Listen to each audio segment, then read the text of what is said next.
Ok, hermanos, el título de este tiempo es Cuando Dios calla, ¿no? Es el título bueno, no devocional, sino del sermón de esta tarde.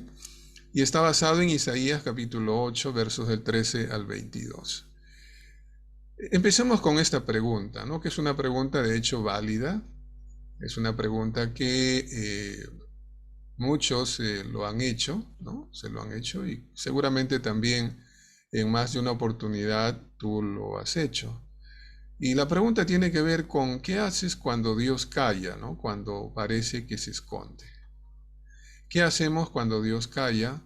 Cuando parece que Él se ha escondido, incluso a veces parece como que si nos hubiera abandonado, ¿no?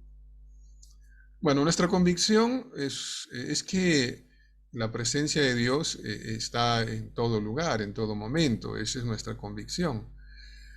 Sin embargo, debemos de reconocer que junto a esa convicción, nuestra percepción, ¿no? Nuestra percepción en muchas oportunidades ha sido de que Él nos ha abandonado, ¿no? Oramos, pedimos dirección y no pasa nada, ¿no? Entonces hay como que esa idea, ¿y dónde está Dios, no? ¿Qué está haciendo Dios? ¿Nos ha abandonado? En esas circunstancias, ¿qué es lo que tú haces, no? ¿Qué es lo que, y qué es lo que en todo caso la Biblia nos recomienda hacer? Que creo que yo es lo más importante, ¿no? ¿Qué tenemos que hacer cuando de pronto Dios aparentemente, ¿no? Se ha ido y nos ha dejado solos.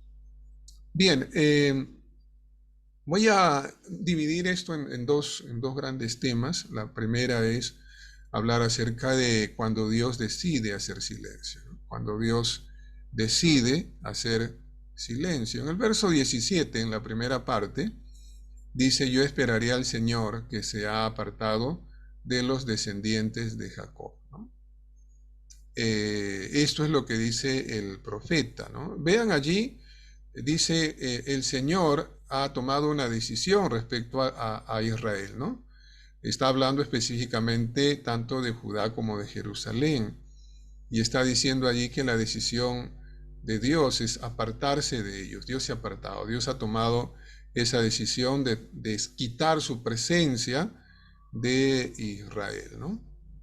Ahora, eso significa, ¿no? O eso significaría que tanto Jerusalén o Judá, la parte del sur, como la de Israel, la parte norte, tendrían que afrontar su futuro solos, ¿sí? Sin Dios. Eh, Esa era la realidad que ellos tenían que afrontar. Y de hecho, hubo un largo periodo, ¿no? Un largo periodo en el que el Señor eh, trajo silencio sobre Judá, ¿no? Especialmente sobre Judá, porque cuando ocurre, digamos, lo que el Señor hace para con Babilonia y luego el destierro y el hecho de volver, hay un periodo de 400 años, ¿no? Que es el periodo en que Dios se aparta, digamos, de su pueblo y este se rompería a través con la venida del Mesías, ¿no? Esto se menciona en Isaías 9 del 1 al 7. Ahora bien, aunque de veras es doloroso el hecho de los silencios de parte de Dios, eh, también una de las cosas que necesitamos entender es que a veces esto puede ser comprensible, ¿no? Y en el caso, por ejemplo, del mensaje de Isaías, esto era comprensible y la razón básicamente era porque tanto Israel, la parte norte, como Judá, la parte sur, se habían corrompido, ¿no? En grande manera. No solamente habían dejado de confiar en el Señor para confiar y seguir las costumbres de los pueblos vecinos, sino que además pues habían llegado a un punto de corrupción que incluso, ¿no? En los primeros capítulos de Isaías, el profeta menciona que prácticamente Dios se sentía asqueado, ¿no? Horrorizado por las ofrendas que ellos le presentaban, ¿no? En el capítulo 1, verso 14, allí leemos, cuando extiendan, dice, vuestras manos, yo esconderé de vosotros mis ojos, ¿no? Entonces, hasta ese punto había llegado, digamos, la condición moral y espiritual de Israel. Entonces, bajo esta circunstancia, Dios, que es un Dios santo, es lógico que simplemente diga, bueno, yo no quiero saber absolutamente nada con ustedes, me voy a apartar de ustedes porque básicamente han elegido este tipo de comportamiento, ¿no? Pero en estas circunstancias es obvio, aunque sea doloroso, pero es obvio comprender el hecho del silencio de Dios.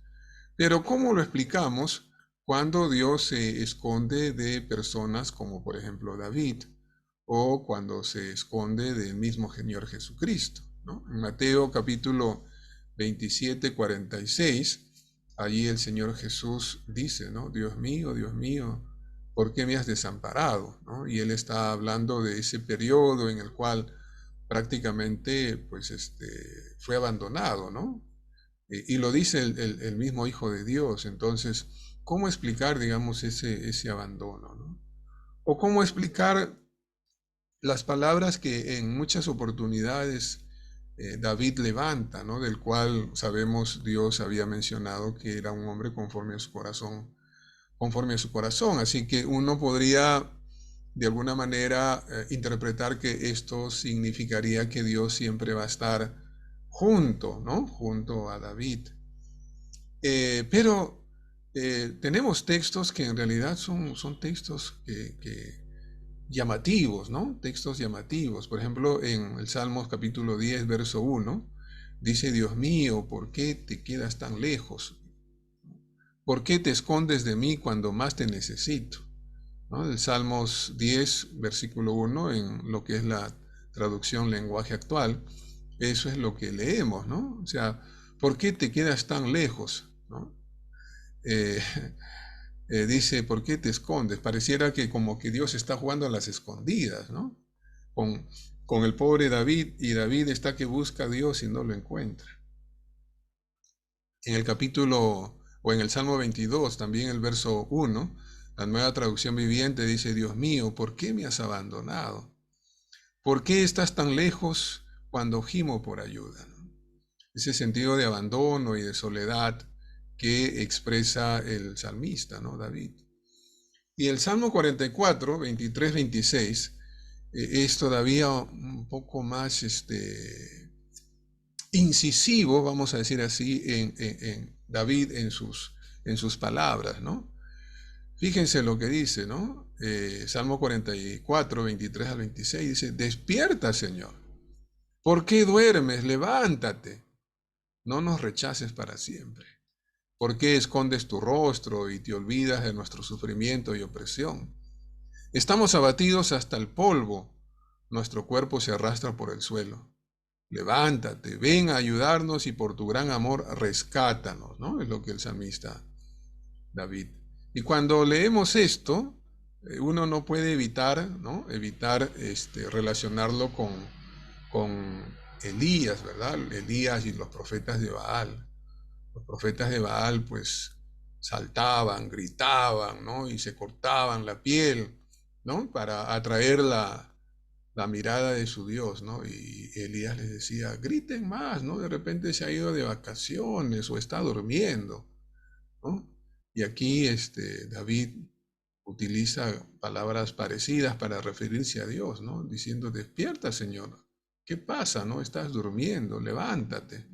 No nos rechaces para siempre, ¿no? Entonces, son palabras que resultan difíciles de entender, ¿no? Y explicar, ¿no? Pero sin duda, ni el Señor, ni David han sido los únicos que a lo largo de la historia han experimentado este tipo de silencio de parte de Dios, ¿no? Hay gente que ha tenido que caminar grandes trechos en ese sentido de oscuridad, en ese sentido de abandono, ¿no? A estos días de sequedad, ¿no? Son días de dudas, de alejamiento aparente de Dios, ¿no? Los se le ha dado, digamos, a lo largo de los años, ¿no? En la medida que se ha ido sumando este tipo de experiencias, ¿no? Algunos, por ejemplo, le han llamado la noche oscura del alma, ¿no? Donde el alma está pues en oscuridad, ¿no? El alma no ve, es más, ¿no? El alma está adolorida, ¿no? Ustedes saben, y es curioso, ¿no? En realidad yo he estado inquieto por eso, pero nunca lo he hecho, no he hecho la pregunta. Pero si ustedes se habrán dado cuenta, el mayor dolor que uno tiene frente a las enfermedades se produce de noche, ¿no? No se produce en el día, mayormente en las noches donde uno tiene más dolor, ¿no? Bueno, la noche oscura del alma, el ministerio de la ausencia, es decir, tener que caminar como que en la soledad, ¿no? En la soledad, en el abandono, ¿no? El ministerio de la noche, el invierno del corazón, entre otros, ¿no? Y el mínimo o el denominador común en todo caso de todo esto está el hecho de que Dios está ausente, ¿no? De que Dios está ausente. Y la pregunta entonces es, ¿qué hacemos cuando Dios calla, ¿no? ¿Qué hacemos cuando la presencia de Dios aparentemente pues nos ha abandonado? Y la respuesta nos la da también el mismo Isaías, ¿no? En la segunda parte del verso 17 dice, pero yo esperaré en Él, pues en Él tengo puesta mi esperanza, ¿no? Entonces, ¿qué hacemos cuando Dios hace silencio o cuando Dios aparentemente nos abandona, ¿no? O cuando Dios realmente, ¿no?, ha tomado la decisión de apartarse de nosotros por un tiempo? Tomamos la decisión de adorar a Dios, ¿no?, a pesar de ese silencio, ¿no? Dice, pero yo esperaré una vez más en Él, pues en Él tengo puesta mi esperanza. Entonces el profeta tomó la decisión, ¿no?, de esperar. Y somos llamados también a eso, ¿no? Somos llamados a poner nuestra confianza en Él y a esperarle. Ahora, aquí hay una cuestión previa antes de hablar de cómo esperamos, ¿no?, al Señor. Hay una cuestión previa, ¿no? Necesitamos hacer un inventario de nuestra vida. Esa es la primera cosa que necesitamos hacer. Es verdad que no siempre los silencios de parte de Dios son el resultado de nuestros pecados. Sin embargo, necesitamos tener tal convicción, ¿no? Necesitamos tener la convicción de que realmente la razón por la cual no escuchamos a Dios, la razón por la cual Dios no responde a nuestras oraciones, no es por causa de pecado, ¿no? Entonces, pero es importante evaluar, ¿no? Evaluarnos, hacer un inventario de nuestra vida para en realidad considerar si esto es así o no. Job, por ejemplo, él en el capítulo 31, versos 5 y 6, él dice, ¿acaso he mentido o engañado a alguien? Que Dios me pese en la balanza de la justicia porque sabe que soy íntegro, ¿no? Ahí está Job diciéndole a sus amigos, ¿no? Si Dios tiene que pesarme, va a hallar que soy íntegro, ¿no? Va a hallar que no he sido una persona que, ¿no?, que he hecho lo malo, ¿no? Ahora, necesitamos en todo caso primero hacer ese inventario. Luego la pregunta, ¿no?, ¿cómo esperamos? Y ya lo hemos ido mencionando, ¿no? Hermanos, necesitamos esperar en una actitud de adoración. El nivel más profundo de adoración es alabar a Dios a pesar del dolor. Es agradecer a Dios aun cuando estamos en medio de una situación difícil, ¿no?, o de la prueba más difícil. Es confiar en Dios a pesar de estar siendo probados o tentados. Es rendirnos a Él aún en medio del sufrimiento. Es amarle aun cuando Él parece distante. Ese es el nivel más profundo de adoración y ese nivel se experimenta precisamente en circunstancias en las que hay un aparente abandono de parte de Dios, ¿no? Ahora, David es un ejemplo de cómo adorar en medio del silencio de Dios. Porque, una vez más, así como David Le dice a Dios, levántate, ¿no? Despiértate, Señor, ¿hasta cuándo, no? ¿O por qué me has abandonado? ¿O por qué te escondes? ¿No? Una de las cosas que vemos en la experiencia de David es que David nunca dejó de clamar a Dios. Aún en medio de esas circunstancias difíciles, él siempre perseveraba, ¿no? Él mantenía siempre su oración, ¿no? De manera firme, constante, ¿no? Dice en el Salmo 22:2, Dios mío, clamo de día y también dice clamo de noche, ¿no? Y la idea es, estoy clamando, ¿no? Estoy clamando, estoy llamándote, ¿no? Estoy buscándote, estoy rogándote y lo hago tanto de día como lo hago de noche. Otra de las cosas que necesitamos hacer es aferrarnos a lo que ya conocemos del Señor. ¿Qué conocemos del Señor? Bueno, conocemos su carácter, ¿no? Sabemos quién es Él. No solamente conocemos su carácter, sino también conocemos sus obras. Y en ese sentido nos aferramos, ¿no? Nos aferramos aun cuando se levantan las dudas, ¿cierto? Aun cuando Satanás nos bombardea con dudas, ¿no? Y tratando de que reneguemos para con Dios o contra Dios, necesitamos aferrarnos al carácter de Dios. El salmista, en el Salmo 22, del 3 al 5, ¿no? Allí en el mismo salmo que hemos leído anteriormente, dice, pero tú eres santo, dice, ¿no? Tú eres rey, es decir, después de haber mencionado, ¿no? Que él clama a Dios de día y de noche, él dice, Señor, tú eres santo, ¿no? Y eso significa pues un Dios que está básicamente apartado del pecado, está hablando de un Dios que realmente no hace el mal, ¿no? No hace el mal, no se hace cómplice de la maldad por la cual estamos pasando, ¿no? Dice, tú eres rey, tú eres la alabanza de Israel. En ti confiaron nuestros padres, confiaron y tú los libraste. A ti clamaron y tú los salvaste. Se apoyaron en ti y no los defraudaste. Entonces, necesitamos, mis hermanos, en los momentos difíciles, ¿no? En los momentos de grande dificultad, necesitamos aferrarnos a lo que ya conocemos acerca de Dios. Necesitamos esperar con expectativa gozosa también, ¿no?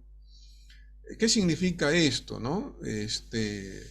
Necesitamos estar como cuando tú vas, a ver, cuando, quizás el ejemplo sea, ¿no? Cuando vas, por ejemplo, vas al estadio, bueno, aunque la mayoría son mujeres, bueno, pero vamos a asumir que les gusta, pues, ¿no? O cuando ven el partido de la selección peruana, ¿no? Entonces de pronto, vamos no vamos con la expectativa, no, ya vamos a perder, ¿para qué no? No, vamos ¿no? Vamos con expectativa, ¿no? Y a ver, ¿no? O sea, y quiénes van a jugar y cuántos vamos a ganar, ¿verdad? O sea, hay siempre una expectativa positiva, ¿no? Y eso es lo que tiene que ocurrir, ¿no? Cuando estamos en este tiempo. ¿Recuerdan esa canción, ¿no? De Waymaker, que dice que Dios es hacedor ¿no? de obras, donde dice que aun cuando nosotros no lo vemos, Él siempre está obrando, ¿verdad? Y de hecho, ¿no? Esos 400 años de silencio fueron una preparación para la venida del Mesías, ¿no? Cuando de pronto se rompe el silencio de parte de Dios, se nota pues que Dios ha estado obrando durante esos 400 años y ha estado preparando todas las cosas para la venida del Mesías, ¿no? El Salvador del mundo. Entonces necesitamos tener ese sentido de expectativa, ¿no? Dios está trabajando. En algún momento vamos a ver lo que Él está haciendo, ¿no? No es que Dios me ha abandonado, no, Él está tras bambalina, ¿no? Está trabajando, algo está haciendo, ¿sí? Entonces, cuando Dios hace silencio, buscar explicaciones, ¿no? Tratar de comprender, en realidad es una tarea engorrosa, es pesada y además no trae solución, ¿no? Muchas de las preguntas que nos hacemos cuando a veces uno trata de comprender, ¿no? ¿Acaso habré pecado? A ver, y uno empieza a buscar sus pecados, ¿no? y empieza, me acuerdo que hice esto y empieza. Y de pronto piensa que, ya, ok, ya confesé mi pecado, entonces el Señor me va a contestar, ¿no? Y de pronto resulta que no, y entonces nuevamente uno empieza a buscar otro tipo de, ¿no? A ver, voy a seguir examinando, ¿no? Y así hacemos una larga lista y confesamos, y está bien, no es que está mal que no confesemos. El problema está en que nos vamos a sentir decepcionados porque estamos pensando, si yo hago esto, entonces Dios va a hacer esto. Y no ocurre muchas veces así, ¿no? A veces sentimos que Dios nos ha abandonado, que todo ha sido una emoción, que de pronto Dios, incluso hay quienes han llegado al punto de decir, Dios no existe, me han engañado, ¿no? Y cosas por el estilo, ¿no? Entonces, es mucho mejor usar nuestra energía de manera positiva. ¿Y cómo vamos a utilizar nuestra energía de manera positiva? Bueno, vamos a adorar a Dios, ¿no? Vamos a adorar a Dios, vamos a alabarle, ¿no? Vamos a expresarle nuestra alabanza a Él. Ahora, ¿por qué hacemos esto? ¿Por qué alabamos a Dios? Alabamos a Dios porque, bueno, básicamente nos movemos en función de convicciones, nos movemos en función de fe. ¿Y por qué?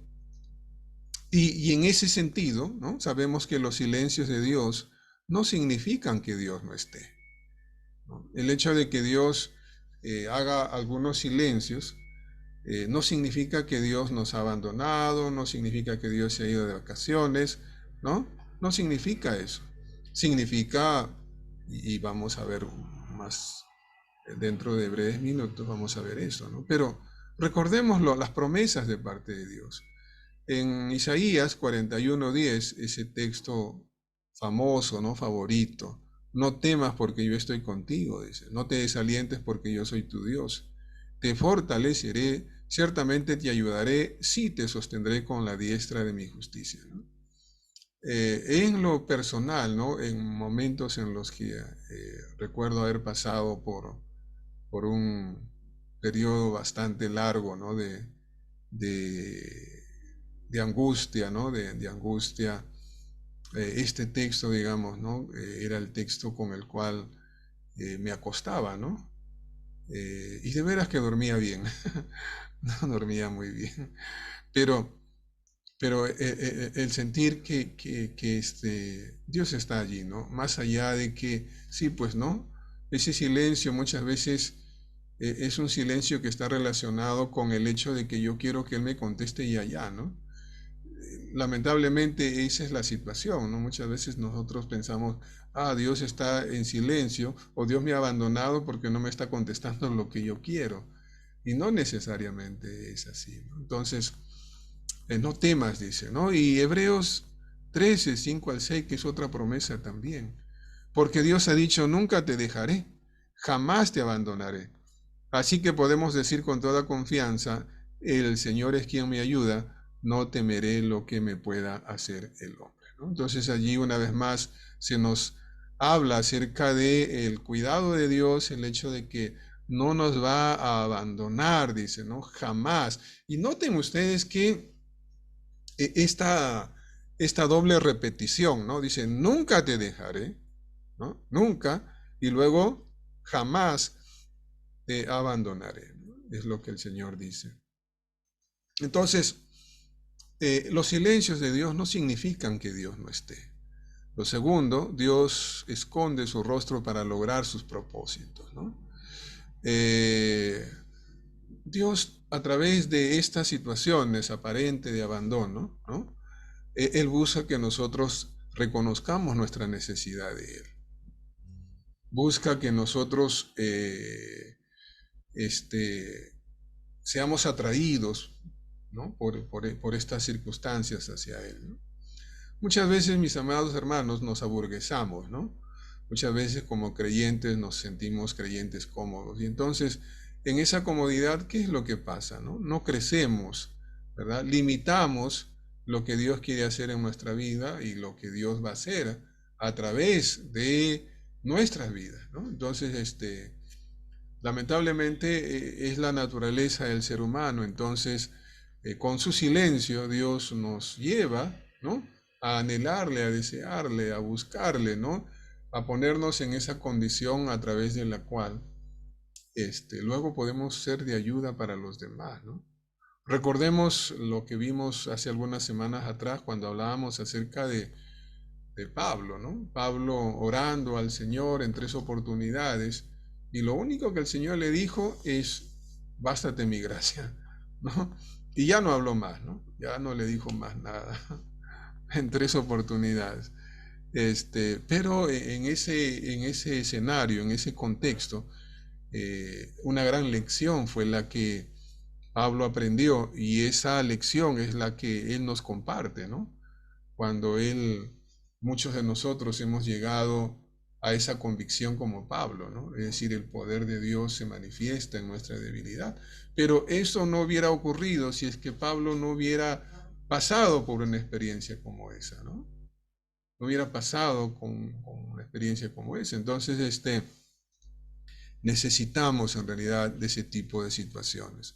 El salmista, en el Salmo 42, 1 al 3, él dice, ¿no? Cual siervo jadeante en busca del agua, así te busca, oh Dios, todo mi ser. Tengo sed de Dios, del Dios de la vida. ¿Cuándo podré presentarme ante Dios? Mis lágrimas son mi pan de día y de noche, mientras me echan en cara a todas horas, ¿dónde está tu Dios? Pero el Salmo no termina así, ¿no? No termina, sino termina con la respuesta y una respuesta, una expectativa confiada de parte del salmista respecto a Dios. Así que, ante la realidad de esos silencios, ¿no? O de esos aparentes silencios, una de las cosas que necesitamos hacer es adorar a Dios, ¿no? Es esperar adorando a Dios, confiando en Él, reconociendo que Él está trabajando, reconociendo que Él no cambia, ¿no? Poniendo nuestra mirada en eso, ¿no? Y estar con esa expectativa gozosa de que algo bueno, ¿no? hay detrás de todo esto. Así que yo le animo, mi hermano, mi hermana, a que no se desanime, ¿no? Si en este momento está pasando por una situación difícil en la familia, si está pasando por una situación difícil de salud, ¿no? Siga clamando, ¿no? Sigamos perseverando, sigamos confiando, ¿no? Sigamos adorando al Señor, siendo gratos con Él en medio de circunstancias de aparente abandono de parte del Señor, ¿no? Bien, vamos entonces a orar al Señor y vamos a dejar esto en sus manos. Padre bueno, Señor, que estás en los cielos, en el nombre precioso de Jesucristo, te honramos, te damos la gloria, la alabanza, Señor, y compartimos, oh Dios, esta palabra tuya, Señor, confiando precisamente en esto, Señor, en que tu presencia siempre es permanente para con nosotros, más allá de que a veces, Señor, no sea tan evidente para nosotros o nos parezca, Señor, que te has apartado, Señor. Gracias, oh Dios, ayúdanos a recordarlo y ayúdanos a mantenernos firmes, oh Dios, no dando lugar, Señor, a dudas ni confusiones.